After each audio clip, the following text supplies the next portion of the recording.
In 2002, John Darwin disappeared whilst in a canoe off the coast of County Durham. He was later declared missing, presumed dead. But in reality, John was living in a secret bedsit next door to their family home after faking his own death with the help of his wife, Anne, to pay off huge debts using life insurance. Now, the lies were exposed in 2007 when a random photo surfaced of the couple in an estate agent in Panama and is now remembered as one of the most notorious cases of fraud in history. Now, the story is now being retold in a new ITV drama, The Thief, His Wife and the Canoe. Star Eddie Marsan will be telling us more next. But first, let's take a look at what we can expect. All I ever wanted was a simple life. I'm going to fake my death. What could be simpler? I begged him to turn himself in. Where have you decided to live when it's all calmed down? Next door! Genius! Hopes are fading in the search for John Darwin. It was all going to his plan. Gotcha! You want me to exploit people's genuine sympathy for your benefit? Well, obviously don't put it like that, but yes. What could possibly go wrong? What the? Could you tell me who I need to speak to about making a life insurance claim? The worst is over now, Pet. How could our mum continue to let us believe our dad had died when he was very much alive? What have I done? Wow. First episode airs this Sunday, 9 p.m. on ITV, and Eddie, who plays John Darwin, joins us now. Good to have you with us, good Eddie. to have you. Good morning. Meet you. So, where do you want to start? Go on, you go. I'm very excited. Thanks for joining us. So, John, what do you remember from 2002? Do you remember the story well, or when they came to you, you thought, oh, yeah, the canoe guy? I remember the story. I remember him coming back and saying that he had amnesia, and then it began to slowly unravel. Yeah. The truth began to come out in the newspapers. Yeah, yeah. So, as an actor, how did you get into the mindset of this infamous fraudster? Well, I had a bit of a revelation when I was playing John Darwin, because Yeah. we shot in Seaton Carew, and Seaton Carew, the seafront is about the same size as any high street in any town in London. It's not very big. Yeah. And what I realised was that when he initially went missing and the TV crews came and the emergency services were deployed, it was the biggest thing that had happened in that town for 100 years. 2 days later, he was pronounced dead. 2 weeks later, he was walking up and down the seafront in a beard with a limp. And I thought to myself, I really realised how deluded he was. And then I had to find out what caused that delusion. And what I discovered was that young men have this thing as part of growing up called the myth of omnipotence, where they believe that they're like superheroes, that nothing can conquer them. Yeah. And it's a very natural stage to go through. It's why young men read comics and play video games. Most young men, if they're healthy, they let go of the myth of omnipotence and they realise that they're subject to the same conditions and rules that all of us are. Yeah. But some of them, because of trauma, they can't let go of the myth of omnipotence and they create this kind of narcissistic worldview. And one of the clearest manifestations of that is when they lie. Because when they lie to you, they don't think you can see through their lies, because they don't think you are three-dimensional like them. They think you are two-dimensional.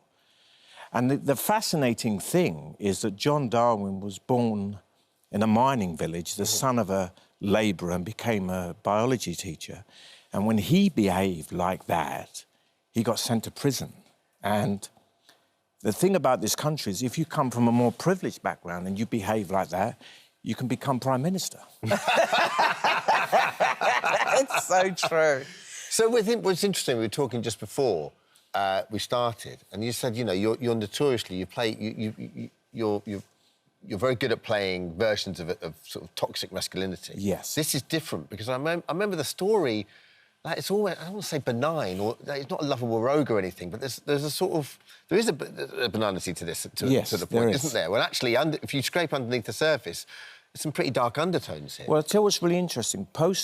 Before Me Too, about 15 years ago, I did a film directed by Paddy Considine called Tyrannosaur, where I was an abusive husband to Olivia Colman. And that character was so extreme, was such a monster, they were a comfortable distance from us. We could look at them and we could judge them. We can say, oh, they're terrible, but they're not us. Yeah. Post Me Too, I'm now starting to get scripts where the abuse is more subtle, it's more nuanced. And we're beginning to investigate the idea of abuse in relationship dynamics in the living room amongst people who are our friends. So we're beginning to question ourselves, which is a better thing for an actor to do, and I think it's an inevitable side effect of post-Me Too. Yeah. We actually did have Anne Darwin on this very show with Holly and Phillip, and it was really interesting watching how she spoke. In fact, we've actually got a clip, so take a look at this. I knew that it would all come out eventually, and going to Panama, it wasn't to escape it, it was just another section of John's plan, John's scheme. Those two boys, your sons, Mark and Anthony, then have to be told that you have been living the most extraordinary, appalling lie. Yes, and I'm dreadfully ashamed of that.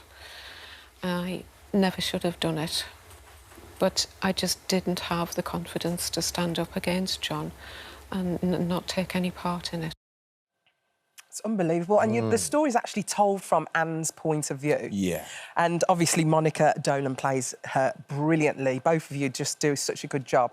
But I also wonder, because I remember that Anne actually got more time in prison. She did, yes. Than John did. And I always wonder, if it was now, where we know so much about coercive abuse, do you think it would have been a different situation? Yeah, the law has changed now. When Anne was sentenced, to prove coercion, somebody had to be in the room. Now they admit that coercion can be remote. It can be by mobile phone, by email, or it can be over a long period of time. I would hate this drama to create more pain for Anne, because I think that she was very young when she married him. She didn't have any other relationship but that relationship, so that dynamic was set in stone. I think she knows she did something wrong and she's paid her price. Yeah. And her sons have forgiven her. Yeah. And if we can't forgive her, and her sons have, then that says more about us than it does about her. Yeah. That's interesting. Did you, when you get the script, and we were talking in the break, you know, because they're still alive, are you ever tempted to get in touch or to reach out, or was it more important for you to just be truthful to the text that you get and to act? Yeah, I mean, Chris Lang is a brilliant writer. And no matter how much research I do, I've got to honour what he does. Yeah. Chris Lang is like the Paul McCartney of television writing. It's when Paul McCartney writes something, you don't go and say, can we change it? You just do what he's written, really. But also, I was never interested in going to see John Darwin, because I thought to myself, if he had the awareness to give me some kind of insight that would be valuable... It wouldn't be the one... He wouldn't have done it. Yeah. So why would I go and see him? Yeah. And you both did so well. In fact, Chris speaks very highly of you and Monica as well. You both kept your accents during filming. We did, Why did you do that? Is that method acting? What? It's not... When you say method, there's a big mythology to that. Yeah. Well, all it really is you don't want to worry about it when the camera's rolling. Right. You want to think the thoughts of the character. Acting is basically a choreography of thoughts, and you want to think the thoughts. You don't want to think about how am I speaking. So you just keep the accent up all the time. And also, we wanted to sound like a couple who've been married together for 30 years. So there's certain notes that you reply to each other on. And, you know, if you go home to mum and dad, they all talk to each other in a certain way, and we wanted to create that. It is fascinating. Should we have a look at the accents? Let's have a look. As far as I can see, there is only one sensible solution. And I know how hard that will be. I know how important it was for you to feel like you bettered yourself.